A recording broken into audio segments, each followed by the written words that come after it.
요즘에 기독교에서 가장 미움을 받는 교리라고 하면 뭐가 있을까요? 세상 사람들이 가장 미워하고 또 기독교 내에서도 많은 사람들이 듣고 싶어 하지 아니하고 또 그러다 보니까 많은 설교자들의 말하기를 굉장히 거북하게 생각하는 그런 교리가 있습니다. 그것이 죄에 대한 교리입니다.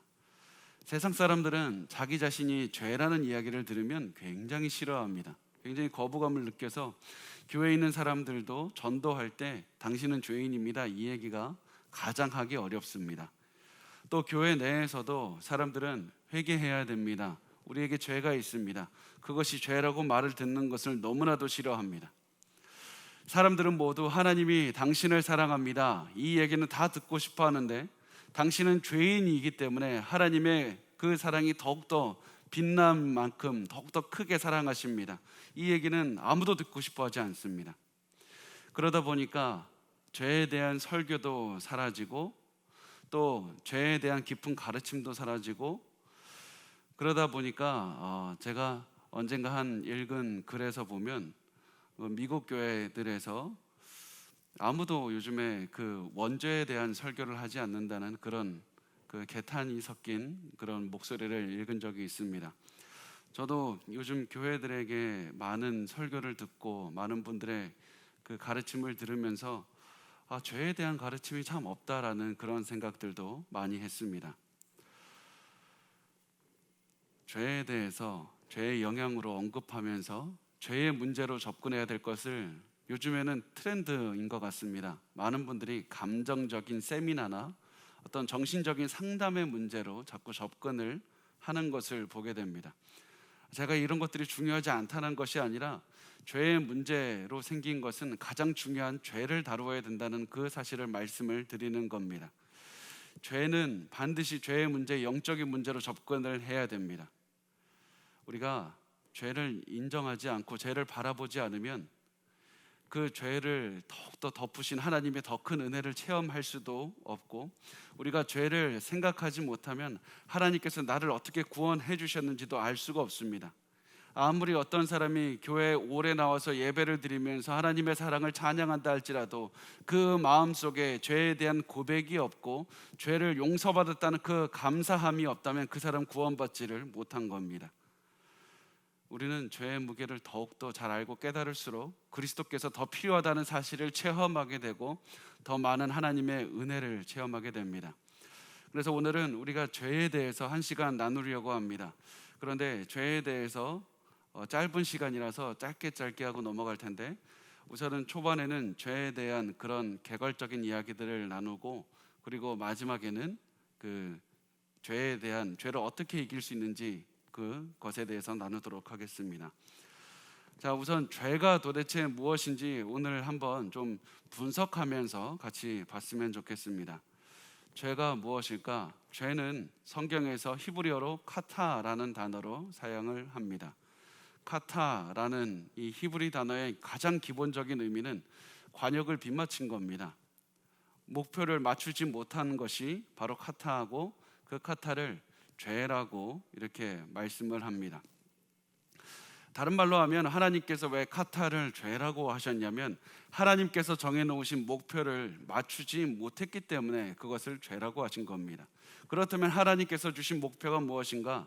하나님의 법입니다. 하나님의 그 법을 지키는 것이 그 하나님께서 주신 목표입니다. 사실 여기서 제가 조금 더 나중에 시간을 내서 나누도록 하겠습니다. 여기서 단순히 그선 율법이나 이것이 아니라 하나님께서 주신 도덕법이 있습니다. 그 법을 어긴 것을 죄라고 말씀을 합니다. 하나님께서 우리에게 지키기를 원하시는 그 법을 어기는 것을 죄라고 합니다. 그런데 그 죄를 어기는 방법에는 단순히 우리가 보통 생각하기에는 우리 형법 그런 것을 생각한 나머지 내가 어떤 행동을 하면 그것이 죄라고만 생각을 하십니다.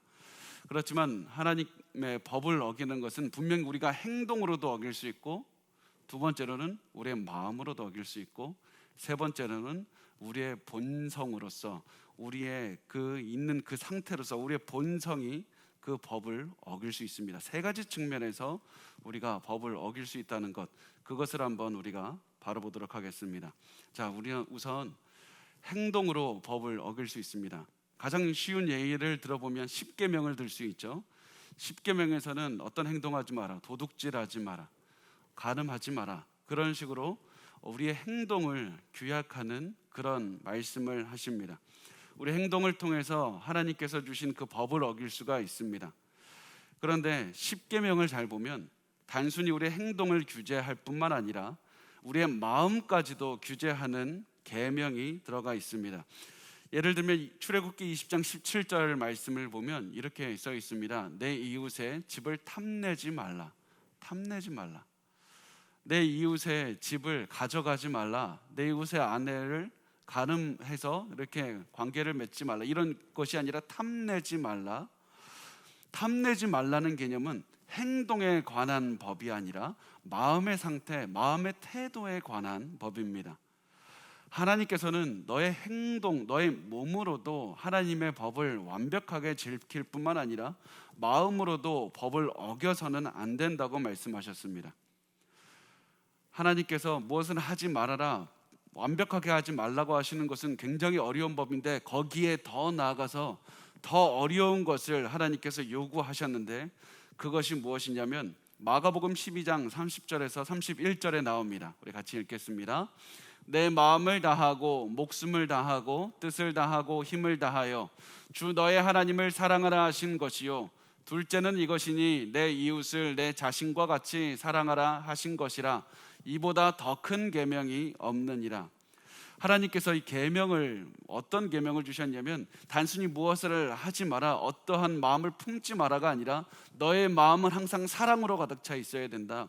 하나님에 대한 사랑으로 항상 가득 차 있어야 되고 이웃에 대한 사랑으로 가득 차 있어야 된다. 그 마음 상태가 아니면 그것이 죄라고 말씀을 하고 있습니다. 내 마음에서 조금이라도 미움이 있고 질투가 있고 분노가 적절하지 않은 그런 하나님의 말씀에 어긋나는 분노가 있다면 그것만으로도 우리는 이미 죄를 지었다는 사실입니다.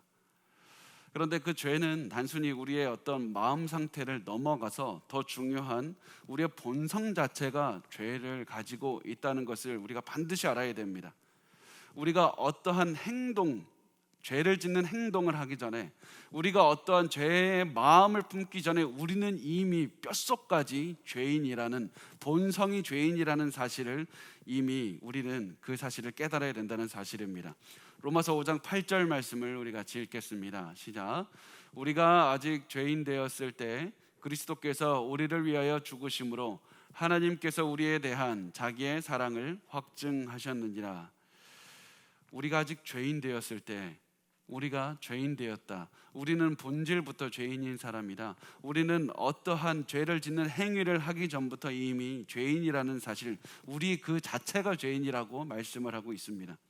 자, 그러면 이제 우리가 죄인이라 우리가 행동으로, 본성으로, 우리의 마음으로 죄를 지었다는 사실을 나눴으니까 이제 거기서 조금 더 나아가서 죄가 어떻게 시작했는지 한번 나눠보도록 하겠습니다.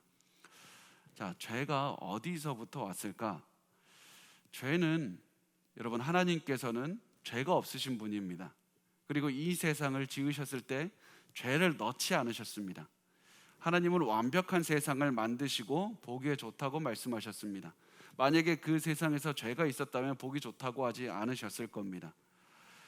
하나님께서 지으신 세상은 죄가 없는 세상인데 어떻게 이 세상에 죄가 들어오게 되었을까?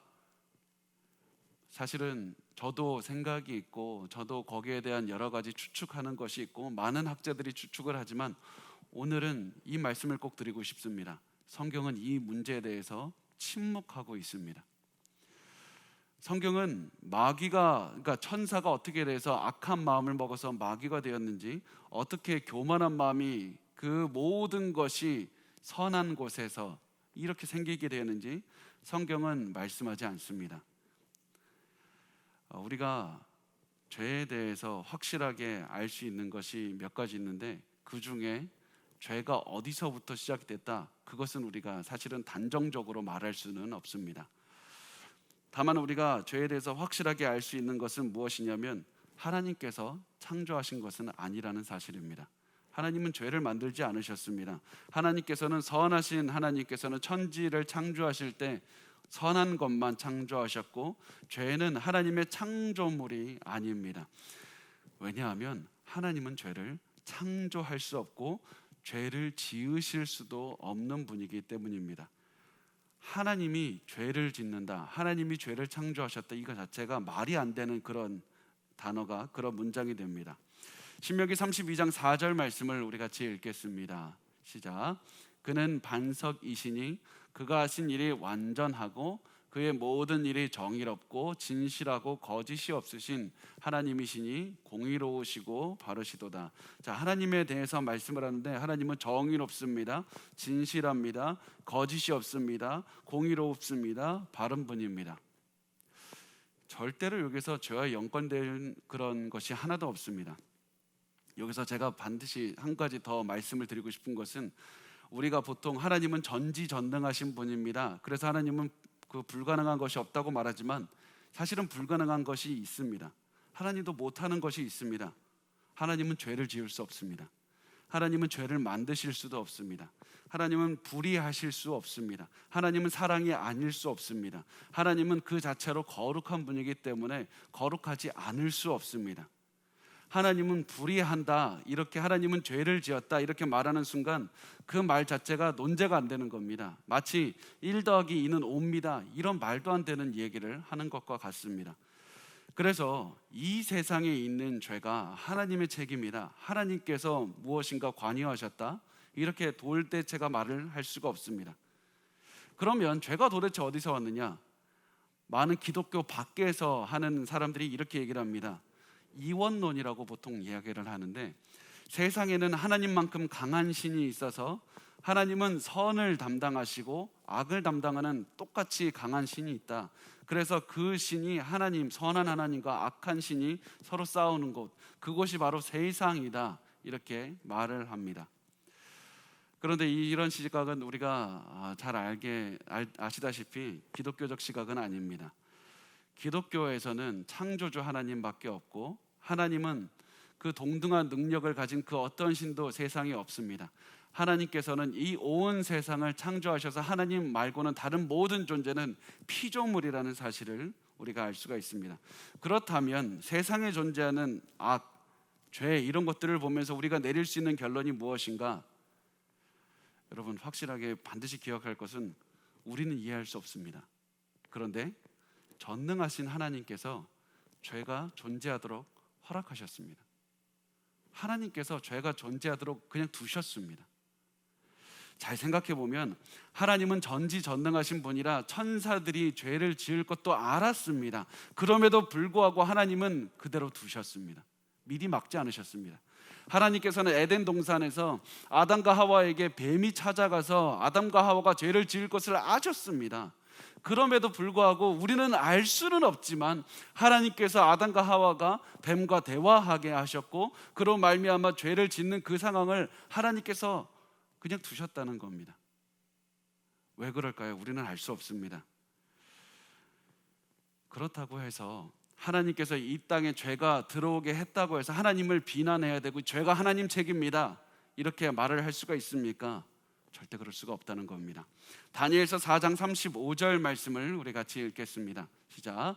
땅의 모든 사람들을 없는 것 같이 여기시며 하늘의 군대에게든지 땅의 사람에게든지 그는 자기 뜻대로 행하시나니 그의 손을 금하든지 혹시 이르기를 내가 무엇을 하느냐고 할 자가 아무도 없도다. 하나님께서는 그 모든 지식이 우리보다 뛰어나시고 하나님께서 올바르신 대로 선택하시고 행동하시기 때문에 그 누가 가서 하나님 무엇을 하셨습니까? 왜 이렇게 잘못하셨습니까? 말할 수 있는 자가 아무도 없다는 겁니다. 그냥 우리가 하나님, 이 죄가 들어온 이 세상에서 우리가 이 상황을 보면서 말할 수 있는 것은, 하나님, 우리는 하나님의 뜻을 이해하지 못합니다. 그렇지만 하나님의 선하신 뜻이 옳다고 믿습니다. 선하신 하나님께서 일부 천사들에게 죄가 들어가게 하셨고 그냥 막지 않으셨고, 그 죄가 인간들에게 들어오는 것을 막지 않으셨습니다. 우리가 알 수 있는 것은 이것이 전부라는 그런 사실입니다. 그래서 이제 하나님의 그 크신 그 지혜로 그 아담과 하와에게 그 죄가 들어가게 되었습니다. 그 하나님께서 막지 않으셨습니다. 자, 그래서 이제 아담과 하와가 죄인이 됐는데, 그렇다면 아담이 죄인인 것과 우리가 죄인인 것이 어떠한 관계가 있는가? 로마서 5장 12절 말씀을 우리 같이 보도록 하겠습니다. 시작. 그러므로 한 사람으로 말미암아 죄가 세상에 들어오고 죄로 말미암아 사망이 들어왔나니 이와 같이 모든 사람이 죄를 지었으므로 사망이 모든 사람에게 이르렀느니라. 자, 아담 한 사람을 통해서 죄가 이 세상에 들어왔다고 말씀을 합니다. 아담을 통해서 우리가 죄인이 되었다고 말씀을 합니다.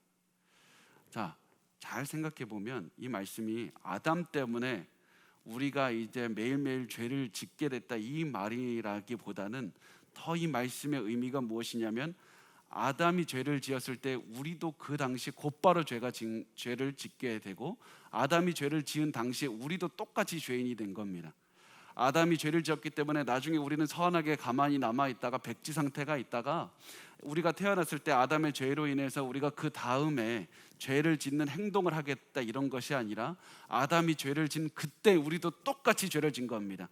아담이 죄를 지었을 때 우리는 태어나지도 않았습니다. 존재하지도 않았습니다. 그렇지만 아담이 죄를 지은 그때 우리도 똑같이 죄를 지었다는 겁니다. 하나님께서는 아담이 죄를 짓는 그 순간을 보시면서 우리도 보셨습니다. 우리도 같이 죄를 짓는 것을 보셨습니다. 가장 큰 그 이유를 아담이 인류의 대표라고 말씀을 합니다. 아담이 인류의 대표로서 죄를 지을 때 우리도 그 자리에 같이 있어서 똑같이 죄를 지은 겁니다. 그래서 우리는 모두 아담으로부터 죄를 물려받은 그런 것이 됩니다. 어떤 분은 이런 말씀을 하실 수가 있습니다. 불합리한 것 아닙니까? 내가 무슨 아담이 죄를 지을 때 내가 하지도 않은 죄를, 내가 태어나지도 않았는데 그게 왜 내 죄라고 말씀을 합니까? 어떻게 우리가 아담과 똑같은 죄인입니까? 그 질문에 대해서 우리는 세 가지로 대답을 할 수가 있습니다. 첫 번째, 우리는 태어나면서 지금까지 수도 없는 죄를 지었습니다. 그래서 우리는 어차피 죄인이기 때문에 아담이 죄 때문에 죄인이라고 말해도 굳이 억울하지는 않습니다. 우리는 계속해서 죄를 짓는 사람들입니다. 두 번째, 우리도 아담의 자리에 있었다면 똑같이 죄를 지었을 겁니다. 아담이 특별하게 악한 사람이고 특별하게 나약한 사람이라서 그 당시에 그런 죄를 지었던 것이 아니라, 우리도 아담과 하와의 자리에 있었다면 우리도 똑같이 무너질 수밖에 없었을 것입니다. 그래서 어떤 분들은 내가 아담이라면 다르게 행동했을 텐데, 그렇지 않습니다. 우리도 똑같은 아담과 같은 죄를 지을 수밖에 없는 인간일 뿐입니다. 세 번째, 아담이 인류의 대표로 죄를 지었고, 그리고 그것으로 인해서 우리도 똑같이 죄인이 되었다는 사실은 하나님의 구원의 방식을 나타내는데요. 만약에 아담이 인류를 대표해서 죄를 지은 것이 불합리하다면 예수께서 인류를 대신해서 구원을 이룬 것도 불합리한 겁니다. 예수 그리스도께서 아담이 우리 인류를 대표해서 죄를 짓고 그것으로 인해서 우리 모두가 다 죄인이 된 것이 말도 안 됩니다, 나 그거 싫습니다 라고 한다면, 예수께서 우리를 위해서 죽으신 것도 그것은 우리는 받아들일 수가 없게 됩니다. 또 예수 그리스도를 믿는 자들에게 예수의 의로움을 주는 것도 불합리하게 됩니다. 자, 로마서 5장 19절 말씀 우리 같이 읽겠습니다. 시작. 한 사람이 순종하지 아니함으로 많은 사람이 죄인 된 것 같이 한 사람이 순종하심으로 많은 사람이 의인이 되리라. 아담의 죄로 인해서 온 인류의 죄가 들어오고 내가 죄인이 된 것처럼, 내가 태어나면서부터 그 죄를 받은 것처럼 예수 그리스도의 의로움으로 인해서 모든 사람이 의롭게 된 겁니다. 그래서 모든 인류는 아담의 죄로 인해서 죄인이 됐고, 그 죄를 모든 사람이 물려받게 됐고, 예수 그리스도를 통해서 우리가 그 죄를 씻게 됩니다. 그래서 이때 우리가 반드시 알아야 될 것이 원죄입니다. 원죄.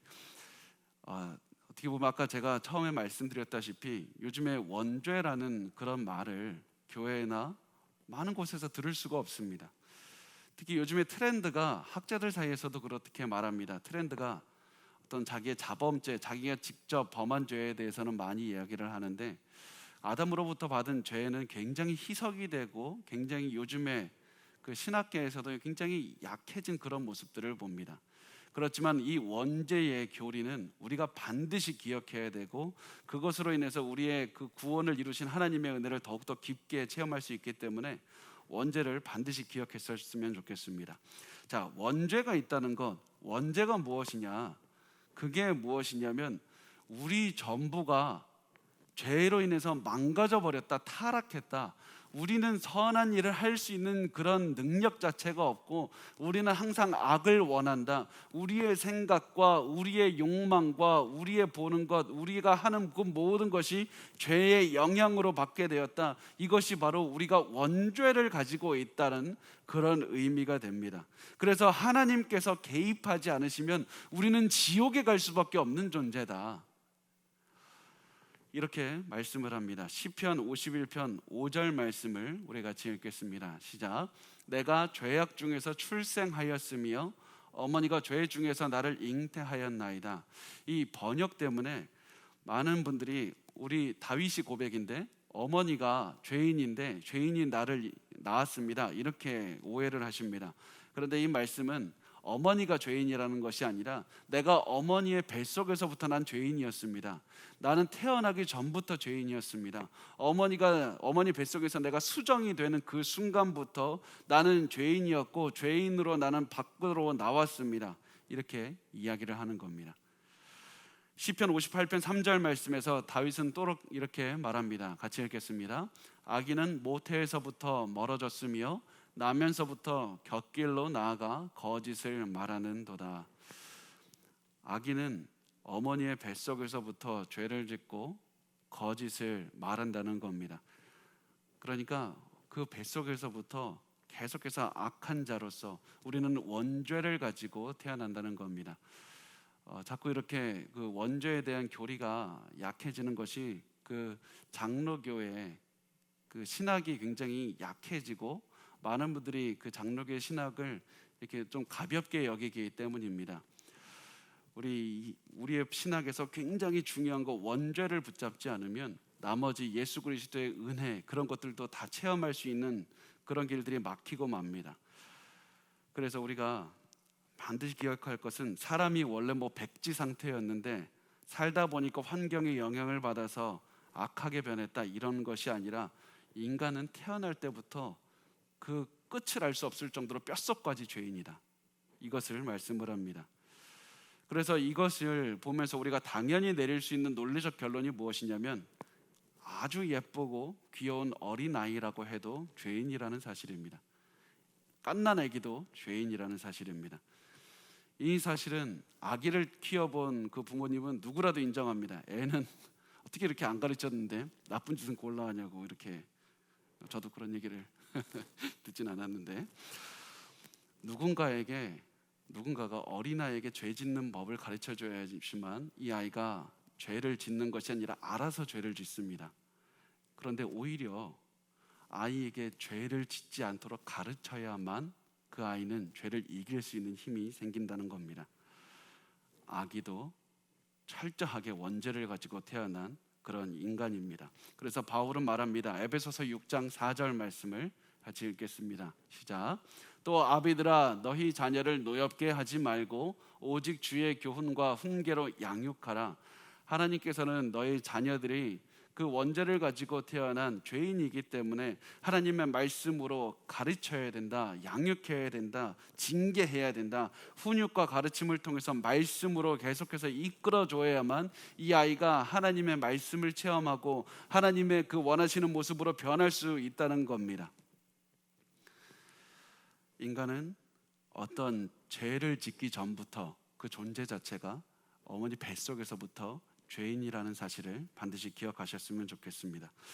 그렇다면 우리가 본성이 죄로 인해서 완벽하게 망가졌다, 이것은 어떤 의미를 가지는가 보면, 전 인격적으로 망가졌다라는 표현도 어떨 때는 쓰시는데, 이 말씀의 의미가 무엇이냐면, 죄가 우리의 지성, 우리의 감정, 우리의 욕구, 우리의 의지, 우리의 생각, 우리가 하는 모든 것에 영향을 줄 뿐만 아니라 우리의 육체까지도 영향을 받고 있다고 말씀을 하는 겁니다.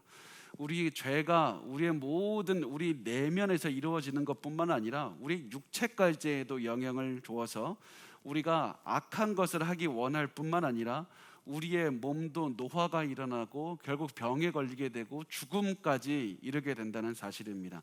로마서 7장 18절 말씀 우리 같이 읽겠습니다. 시작. 내 속 곧 내 육신에 선한 것이 거하지 아니하는 줄을 아노니 원함은 내게 있으나 선을 행하는 것은 없노라. 우리가 죄의 모습 속에서 내가 영향을 받는다는 것은 내가 선을 행하는 것이 없고 선을 행하고자 하는 마음이 생기지가 않습니다. 또 우리 육체가 죄 때문에 질병과 노화를 체험하고 죽음에 이르게 하는 것은 로마서 6장 23절 말씀 우리 같이 읽겠습니다. 시작.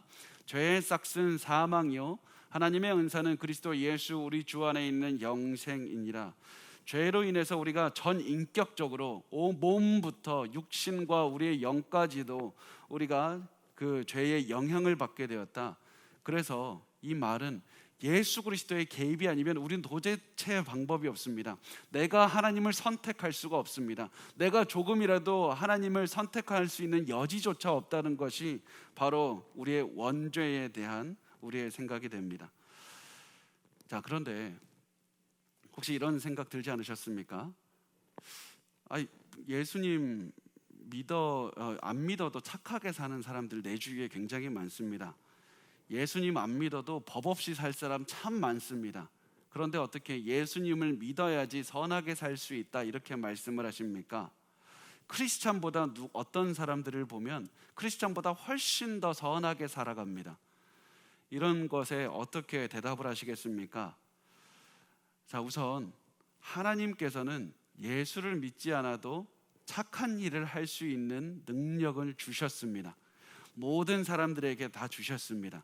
그런데 하나님께서 선을 행한다. 성경에서 말씀하는 선, 가장 중요한 선이 무엇이냐면 하나님과 가까워지는 가장 궁극적인 선, 하나님과 가까워지고 예수 그리스도를 믿는 그 선에 대해서 말씀을 하는 겁니다. 성경이 말하는 가장 중요한 선은 예수를 통해서 하나님께로 나아오는 것, 하나님을 믿는 것을 말씀합니다. 그래서 세상 사람들이 아무리 선한 일을 행하는 것 같이 보일지라도 그들은 아무런 목표도 없이 그냥 살아가는 것이고, 우리 크리스찬들 성경에서 말씀하시는 선을 행하는 것은 하나님을 믿고 하나님의 의지로 예수 그리스도 안에서 우리가 하나님께로 나아오는 것을 말씀하라는 겁니다. 그래서 그리스도를 통하지 않으면 아무도 하나님과 친밀해질 수 없고 아무도 구원을 얻을 수 없고 아무도 영생을 얻을 수 없다는 말씀입니다. 그래서 성경은 예수를 모르는 사람들에 대해서 이렇게 말씀합니다. 에베소서 4장 18절 우리 같이 읽겠습니다. 그들의 총명이 어두워지고 그들 가운데 있는 무지함과 그들의 마음이 굳어짐으로 말미암아 하나님의 생명에서 떠나 있도다. 이방인들에 대해서 말씀을 하는데, 지성이 어두워지고 마음이 굳어짐으로 말미암아 하나님으로부터 떠나 있는 것, 그것이 바로 구원받지 못한 모습, 죄인의 모습이 됩니다. 아무리 선하게 살아가는 것 같을지라도 하나님과 상관없이 살아간다는 겁니다. 죄의 문제가 해결이 안 됩니다. 아무리 최선을 다해도 여전히 사람들은 하나님께로 다가가지 못하고 예수 그리스도의 의로움을 체험하지 못하면 여전히 죄로 가득 찬 그런 몸과 영의 모습으로 살아갈 수밖에 없는 겁니다. 그래서 로마서 8장 8절 말씀은 이렇게 말씀합니다. 같이 읽겠습니다. 육신에 있는 자들은 하나님을 기쁘시게 할 수 없느니라. 하나님을 기쁘게 하시게 하는 것이 진정한 선인 것입니다. 예수를 통하지 않고서는 절대로 선해질 수 없고, 예수를 통하지 않고서는 절대로 하나님을 기쁘게 하실 수가 없는 겁니다. 우리의 능력으로는 하나님께 다가갈 수가 없습니다. 이 말을 다르게 표현하면 예수님을 믿는 사람만이 선을 행할 수 있는 자유가 있다, 이렇게 표현을 합니다. 하나님을 기쁘시게 할 수 있는 자유가 있다, 이렇게 표현을 합니다. 죄를 짓지 않을 죄로부터의 자유를 예수 안에서만 체험하는 겁니다. 이 얘기를 제가 왜 이렇게 드리냐면, 이 예수를 믿지 않는 사람들은 죄를 이길 수 있는 자유가 없기 때문입니다. 평생을 죄의 노예로 살아갑니다. 죄를 안 짓고 싶어도 죄를 지을 수밖에 없는 죄의 노예로서 평생을 살아가다가 결국 죽음을 맞이하는 것이 바로 예수 밖에 있는 사람의 모습이 됩니다. 자, 우리가 이제 여기까지 왔는데 또 하나의 질문을 한번 해보겠습니다. 우리가 이제 죄로부터 예수를 믿고 죄로부터 자유함을 얻어서 살아가는데 어떨 때는 이런 생각이 듭니다. 큰 죄가 있고 작은 죄가 있나? 어떤 죄는 큰 죄 같고 어떤 죄는 작은 죄가 있는 것 같고, 때로는 어떤 죄는 야, 죄가 다 동일하지 뭐 큰 죄 있고 작은 죄 있냐? 이렇게 생각이 들 때가 있습니다. 죄마다 경중이 있을까? 자, 그 질문에 대해서 한번 대답을 해보도록 하겠습니다. 이 질문에 대한 답은 보는 관점에 따라 다르다는 겁니다. 보는 관점에 따라서 모든 죄가 동일하기도 하고 어떤 죄가 다른 죄보다 크기도 합니다. 자, 첫 번째, 모든 죄는 우리를 죄인으로 만든다는 점에서 동일합니다. 아무리 작은 죄라고 할지라도 우리가 그 죄를 범하는 순간 우리는 죄인이 되고 결국 하나님께 불순종하게 된다는 사실을 보면 그 모든 죄는 다 우리를 동등하게 동일하게 우리를 죄인으로 만듭니다. 그래서 우리는 하나님의 심판을 받아야 되는 운명에 처하게 되는 것입니다. 야고보서 2장 10절에서 11절 말씀 우리 같이 읽겠습니다. 시작. 누구든지 온 율법을 지키다가 그 하나를 범으면 모두 범한 죄가 되나니 간음하지 말라 하신 이가 또한 살인하지 말라 하셨은즉 내가 비록 간음하지 아니하여도 살인하면 율법을 범한 자가 되느니라. 아무리 작은 율법 하나를 어겨도 다른 율법을 어긴 것과 똑같은 죄인이 되는 겁니다. 그래서 모든 죄는 우리를 죄인으로 만든다는 점에서는 동일하게 됩니다.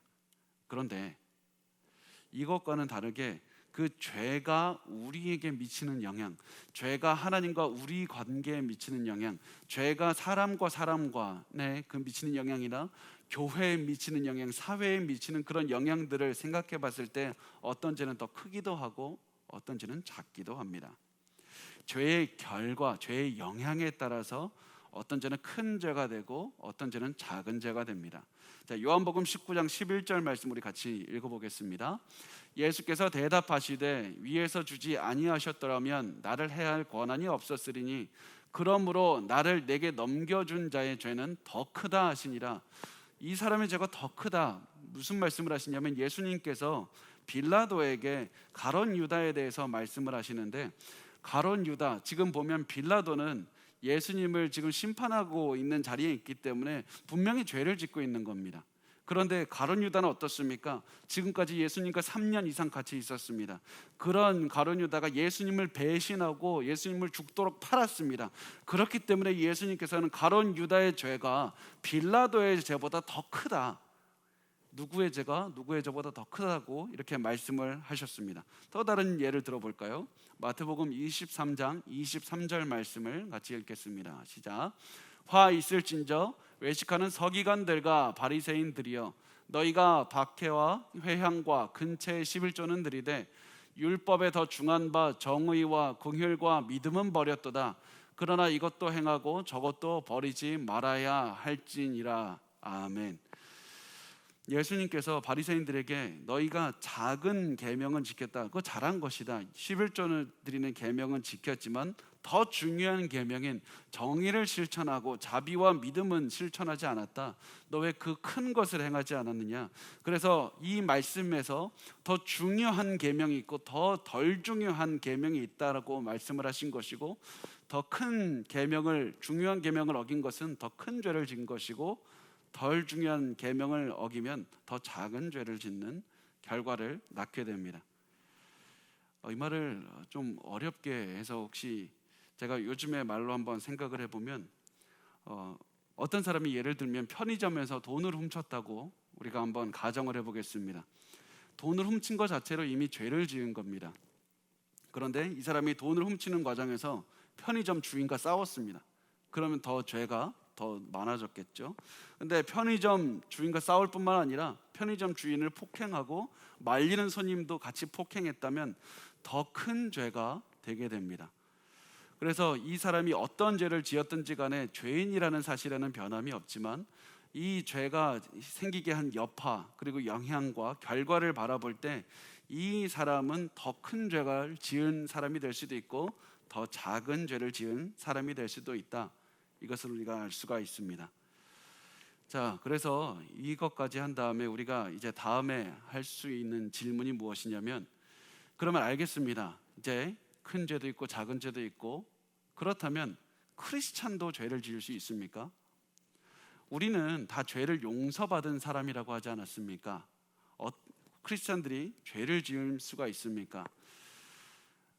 이것을 많은 사람들이 오해해서, 사실 기독교 역사에서 굉장히 이것을 오해한 사람들이 많이 있었습니다. 그 중에 한 분파는 이제 우리가 무조건 구원받았고 우리는 죄가 없으니까 우리 마음대로 살자. 그래서 굉장히 음란하게 그렇게 공동체를 이루고 살았던 사람들도 있고, 지금 현재 한국에서 이단 분파 중에 하나도 이제 우리가 죄를 지을 수가 없다, 구원을 받았다, 그렇게 해서 자기들이 주장하면서 살아가는 굉장히 큰 이단들도 있습니다. 우리 크리스찬들도 죄를 지을 수 있을까요? 자, 물론 죄를 지을 수 있습니다. 우리 크리스찬들도 분명히 예수를 믿은 다음에 죄를 지을 수가 있습니다. 그렇지만 우리가 반드시 기억할 것은, 죄를 짓는다고 구원을 얻었던 것을 이룰 수 있는 것은 아닙니다. 우리는 여전히 죄를 지은 다음에도 용서받은 예수님의 사람들이고 예수님 안에서 의로움을 받은 사람들입니다. 로마서 8장 1절 말씀을 우리 같이 읽겠습니다. 시작. 그러므로 이제 그리스도 예수 안에 있는 자에게는 결코 정죄함이 없나니, 우리가 예수 안에 있기 때문에 그리스도를 믿는 순간 우리의 과거의 죄도 용서받았고, 우리가 예수를 믿은 다음에는 이제 계속 용서받으면서 살아야 되겠다, 이것이 아니라 예수를 믿은 그 순간부터 우리가 미래에 지을 모든 죄까지도 용서를 받게 되는 겁니다.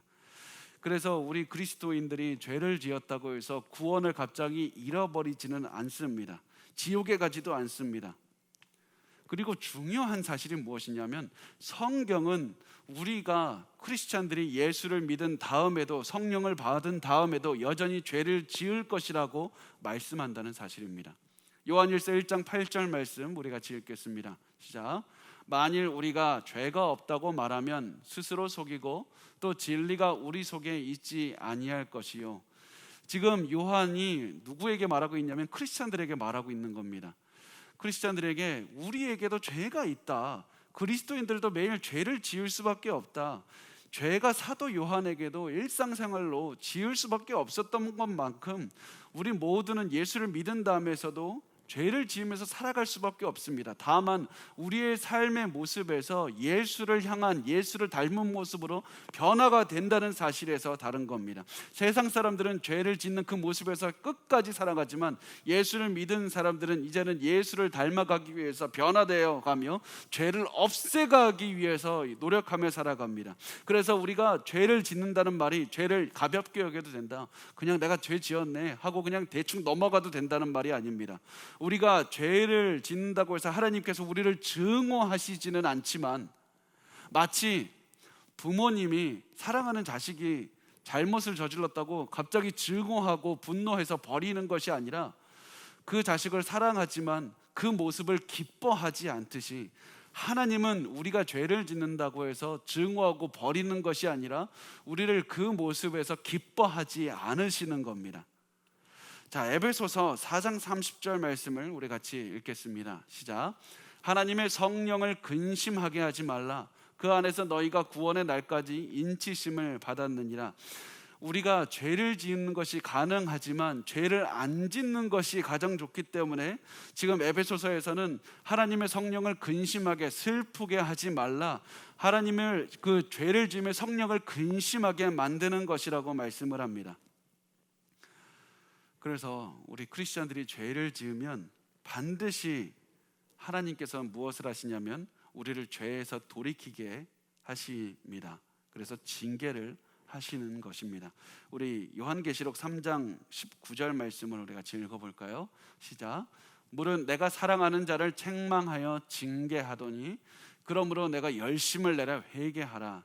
하나님께서 너를 죽으라고 징계해라. 너는 앞으로 심판을 받을 것이니까 내가 징계한다 말씀하는 것이 아니라 내가 사랑하는 너를 징계하노니 너는 회개해야 된다.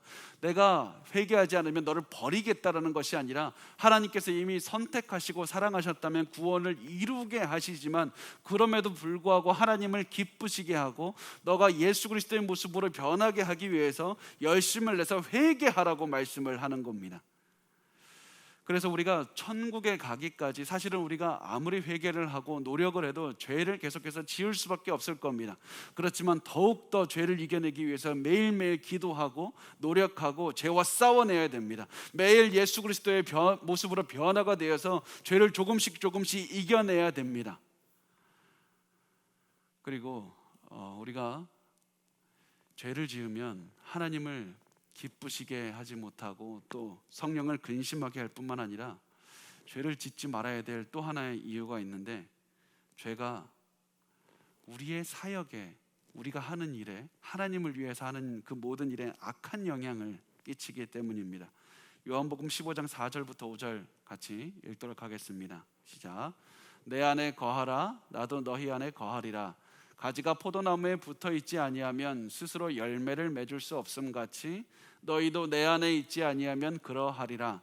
나는 포도나무요 너희는 가지라. 그가 내 안에 내가 그 안에 거하면 사람이 열매를 많이 맺나니 나를 떠나서는 너희가 아무것도 할 수 없음이라. 예수님께서 우리에게 말씀하신 것은 예수 안에 거하는 것이고 우리가 예수 안에서 더욱더 깊게 더욱더 강하게 붙어있는 것이어야 되는데, 우리가 죄를 지으면 예수에게 붙어지는 강도도 약해지고 예수 그리스도 안에서 우리가 계속해서 멀어질 수밖에 없어서 우리가 사역을 하면서 노력을 하면서 최선을 다해서 땀 흘려 한 그 모든 노력들이 열매를 맺지 못하게 되는 그런 상황에 놓이게 된다는 겁니다. 우리가 죄를 지으면 사역의 열매가 끊길 수밖에 없게 됩니다. 그래서 성경에서는 그리스도인들에게 죄를 짓지 말라, 열매를 맺기 위해서 죄를 짓지 말라고 말씀을 합니다. 자, 마지막으로 죄를 지으면 어떠한 결과가 오느냐면 하늘의 상급을 잃게 됩니다. 자, 고린도전서 3장 12절에서 15절 말씀을 같이 읽겠습니다. 시작. 만일 누구든지 금이나 은이나 보석이나 나무나 풀이나 지푸로 이 터 위에 세우면 각 사람의 공적이 나타날 터인데 그 날이 공적을 밝히리니 이는 불로 나타내고 그 불이 각 사람의 공적이 어떠한 것을 시험할 것이라. 만일 누구든지 그 위에 세운 공적이 그대로 있으면 상을 받고 누구든지 그 공적이 불타면 해를 받으리니 그러나 자신은 구원을 받되 불 가운데서 받은 것 같으니라. 심판의 날이 왔을 때 우리가 우리의 삶 그것들을 하나님께서 시험해 보실 겁니다. 그래서 어떤 사람들은 그 상급을 받는 사람이 있을 것이고 어떤 사람은 더 많은 상급을 받게 될 겁니다. 이것이 구원과 연관되어 있지 않다고 말씀합니다. 다만 우리가 하늘에 가서 하나님께서 주시는 그 많은 상급을 받게 될 것이라고 이렇게 말씀을 합니다. 그러나 우리가 죄를 지으면 그 상급들을 잃게 됩니다. 여러분, 너무 아깝지 않습니까? 다들 너무 열심히 노력하면서 살아가고 계시는데 우리가 죄를 자꾸 우리가 그 습관적으로 짓고 죄를 너무나도 가볍게 여겨서 그 우리가 받을 그 상급을 놓치는 일이 없도록 하셨으면 좋겠습니다. 자, 우리가 말씀을 마무리 짓겠습니다. 사실 오늘 제가 죄에 대해서 어떻게 들으면 굉장히 어렵게 들릴 수도 있는 그런 질문에 대해서, 죄에 대해서 좀 체계적으로 좀 나누었습니다. 그런데 그 죄는 마치 이렇게 제가 여러 측면으로 나눠서 보니까 학술적인 것 같고 추상적인 것 같지만 죄는 우리의 일상에서 들어와 있고 현실적인 것이고 굉장히 실질적인 겁니다. 하나님께 있어서, 우리가 사랑하는 하나님께 있어서 죄는 굉장히 더 개인적으로 받아들이시는 것입니다.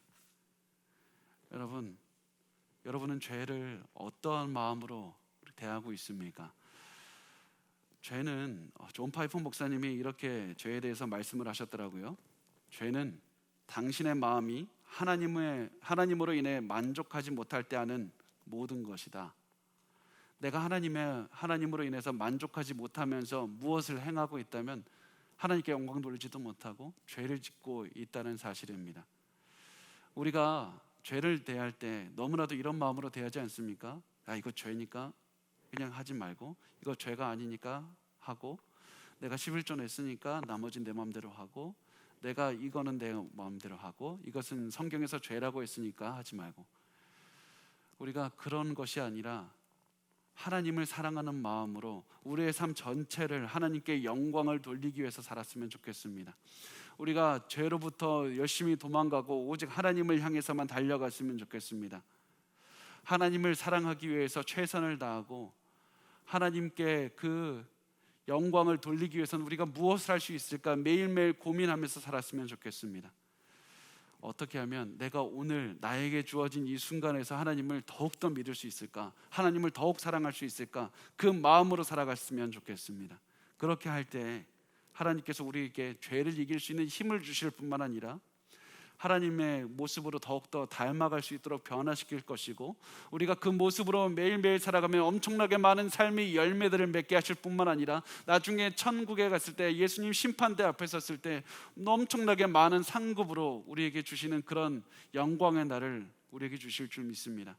우리 그래서 죄를 이기며 하나님께 영광을 돌리며 살아가는 삶을 매일매일 살아냈으면 좋겠습니다.